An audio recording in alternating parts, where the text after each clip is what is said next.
You know, I remember the early Abu Dhabis. The guys who won were always gi guys. It was very, it was a very historical moment when Gordon won because he was not doing gi. Mm. And not only did he win, he crushed everybody. Like he won in stunning fashion. And did that dispel the myth that you have to do gi? Because they used to tell us when we were younger, you have to do gi if you want to get good at jiu-jitsu. Even if your goal is MMA, even if your goal is Nogi Jiu-Jitsu. And I was always very skeptical of that. I was like, you guys won because you've been doing it longer than us. We're gonna catch up to you quick. And I see it as two different sports, like judo and wrestling. Yes, they're interrelated. Yes, it's okay to cross train. I'm not against cross training at all. I remember you telling me to put on the gi some because it helps you with defense, and I agree to that, and I would do some gi. But fundamentally, you have to focus mostly on no gi if that's what you want to do as a goal, as an end goal. Absolutely. What do you think about that? Have you changed your mind over the No, years, or? no. I mean, the argument that somehow training a gi would magically make you more technically adept without a gi just makes zero It sense. makes no sense to me. There's a otherwise judo players would win every wrestling tournament. And actually, I've seen the opposite. I've seen guys work with the gi, then take it off, and their game fall apart. Where I tell guys, start with no gi, learn the fundamentals, and then do gi. Because to me, the gi can be a crutch as well. If let's say you spend a year, 2-3 years developing your game, the spider guard game or whatever, lapel guard or whatever, galaxy guard, worm guard, and all of a sudden we take it off. Now you're completely lost. Yeah.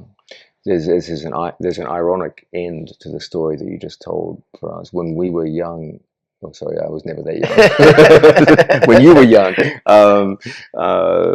we were always told, if you want to be good, no gi, you got to train in the gi. It'll make you more technical somehow. This is never explained how, but it was just stated.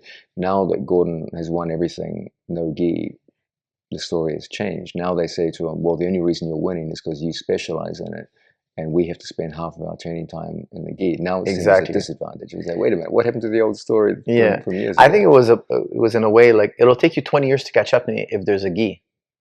I think a lot of the students, a lot of the instructors were intimidated because back then, for those of you who don't know, like just 15 years ago, 10 years ago, they didn't do lower body submissions, and they needed the gi to keep off these young athletic kids.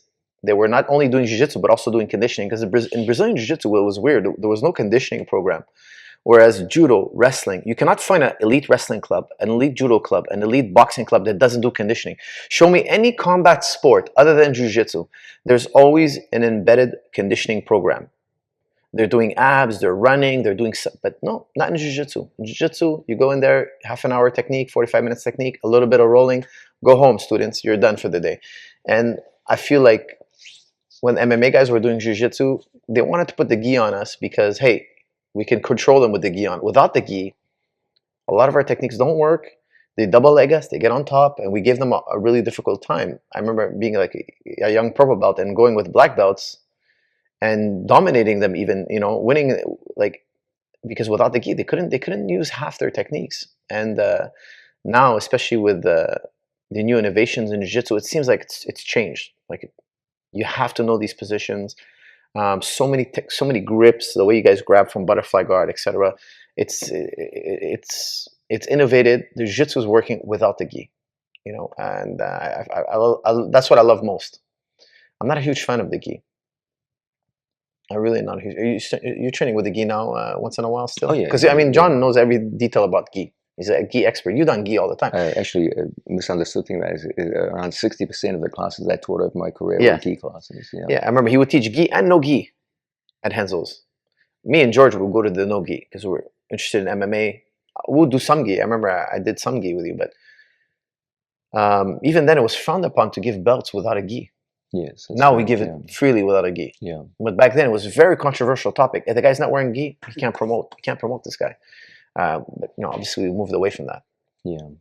Also, I just put a very low emphasis on belts in general. I just think they're kind of a waste of time. So no one really cares about it. You're gonna have to speak up a little bit. I'm sorry, buddy. It's okay. It's okay.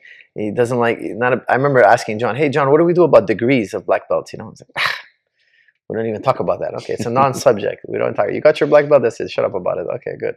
Okay, there's no degrees.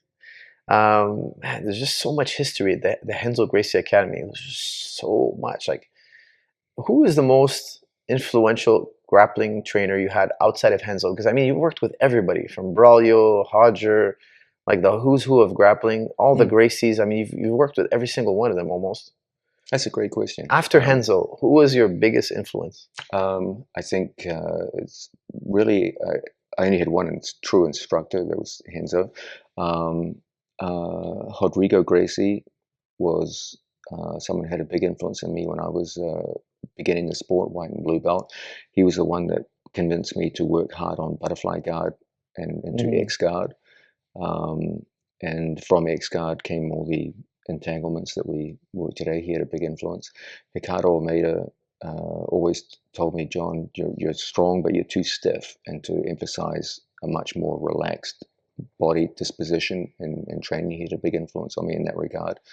Matt Serra had a big influence on me on the idea of never accepting bottom position unless forced to do so. The idea being that when most people sit to guard position, they just say, oh, I'm the guy working from guard, so I'm going to play bottom position, the other guy plays on top. Matt Serra, from an early time in my career, said that there's no law that says because you started on bottom, you got to stay on bottom. You can heist up and get top position at any given moment. And this had a big influence on me and started to create a strong front headlock game in me. So they definitely had very strong influences.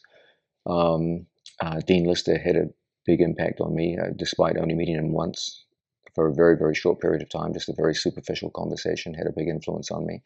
Hodger Gracie had a huge influence insofar as he really showed the idea of defense first, and defense is the basis of your entire game in Jiu-Jitsu. The idea being if your opponent can't crack you at your weak points, over time you will eventually crack him at his. And that was a critical insight that I carried with me throughout my time. I gained a lot just from people that I never met. People that when we prepared George Defiant, like BJ Penn had a big influence on the early idea of trapping arms. So those are some of the major people that because I mean, you fundamentally, I mean, the DDS changed the face of Jiu-Jitsu. You guys created trends, and definitely in the leg lock world, that's undeniable. And the back system was actually a huge leap forward in Jiu-Jitsu. The way you systematically created a go-to. If you're here, you go there. If you're here, you must go here. Almost chess-like. What's the next trend we should be seeing from New Wave? What's the next curveball you're throwing us? You're already seeing it. The integration of wrestling and Jiu-Jitsu scrimmage through scrimmaging, using wrestling technique applied to a Jiu-Jitsu scoring criteria, which is basically your answer to the Abu Dhabi rules. Yes.